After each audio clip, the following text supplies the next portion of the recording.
خواجہ غریب نواز حضرت معین الدین چشتی رحمۃ اللہ علیہ کو اسلامی تاریخ میں عظیم صوفی بزرگ میں شمار کیا جاتا ہے۔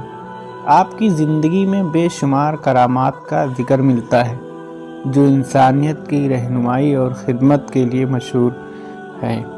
کرامات نہ صرف آپ کے وقت کے لوگوں کو ایمان کو مضبوط کرتی ہے بلکہ آج بھی لوگوں کو دلوں کو متاثر کرتی ہے۔ آپ کے زندہ کرامات کا سمجھنے کے لیے آپ کی زندگی، تعلیمات اور خدمت کو دیکھنا ضروری ہے۔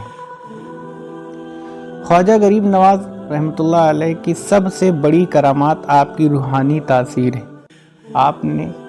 آپ روحانیت کو خدمت خلق سے جوڑا اور لوگوں کو اللہ کی طرف مائل کیا۔ آپ کے قریب آنے والے لوگ اپنی زندگی میں سکون اور ہدایت پاتے تھے۔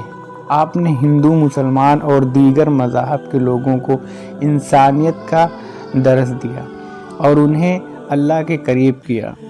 ایک مشہور کرامات یہ ہے کہ ایک مرتبہ ایک بیمار شخص جو طویل عرصے سے علاج کے باوجود صحت یاب نہیں ہو رہا تھا، آپ کے پاس آیا۔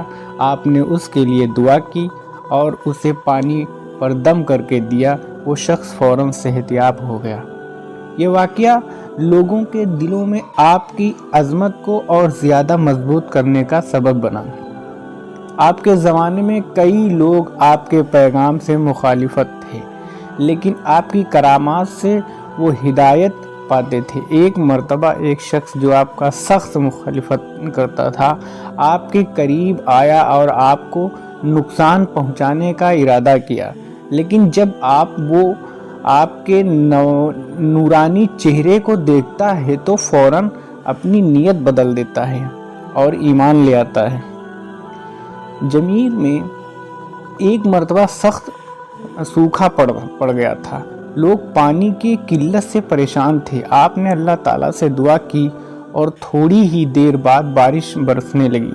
یہ واقعہ پورے علاقے کے لوگوں کو دلوں پر آپ کے اثرات کو ظاہر کرتا ہے۔ آپ ایک کرامات یہ بھی ہے کہ آپ نے اپنے دشمنوں کے دل میں بھی محبت پیدا کر دی۔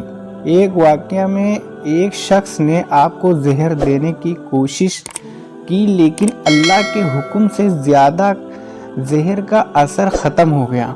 یہ دیکھ کر وہ شخص فوراً تائب ہو گیا اور آپ کے ہاتھ پر اسلام قبول کر لیا۔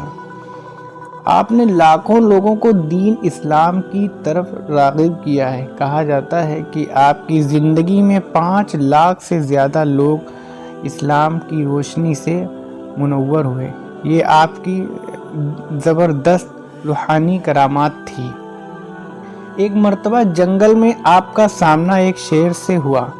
آپ نے شیر کو مخاطب کیا اور فرمایا کہ جا واپس جا، تجھے میرے مریدوں کو نقصان پہنچانے کی اجازت نہیں ہے۔ شیر فوراً چلا گیا۔ یہ واقعہ ظاہر کرتا ہے کہ آپ کی روحانی طاقت حیوانات پر بھی اثر ڈالتی ہے۔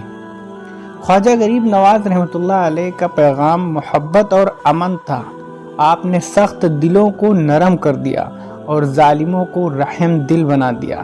ایک مشہور واقعہ یہ ہے کہ ایک ظالم حاکم جو آپ کے خلاف تھا، آپ کے خدمت میں حاضر ہوا اور اپنے گناہوں کی معافی مانگی۔ کہا جاتا ہے کہ ایک مرتبہ اجمیر میں پانی کی سخت قلت ہو گئی۔ آپ نے اللہ کے حکم سے زمین پر عصا مارا اور وہاں سے پانی کا چشمہ جاری ہو گیا۔ یہ چشمہ آج بھی موجود ہے اور لوگوں کے لیے برکت کا ذریعہ ہے۔ آپ کی سب سے بڑی زندہ کرامات آپ کا امن کا پیغام ہے۔ آپ نے ہمیشہ انسانیت کے خدمت کو ترجیح دی اور مذہبی ہم آہنگی کو فروغ دیا۔ آپ کی تعلیمات آج بھی لاکھوں لوگوں کے لیے مشعل راہ میں ہے۔ خواجہ غریب نواز کی زندہ کرامات انسانی دلوں کو اللہ کی طرف راغب کرنے کا ذریعہ تھی۔ آپ کے تعلیمات اور کرامات نے دنیا بھر میں انسانیت کے لیے محبت، بھائی چارہ اور خدمت کا پیغام دیا۔ آج بھی آپ کے درگاہ پر آنے والے لوگ روحانی سکون پاتے ہیں اور ان کی دعائیں قبول ہوتی ہیں۔ آپ کی کرامات اسلامی روحانیت کے ایک زبردست مثال ہے اور جو صدیوں تک لوگوں کے دلوں میں زندہ رہے گی۔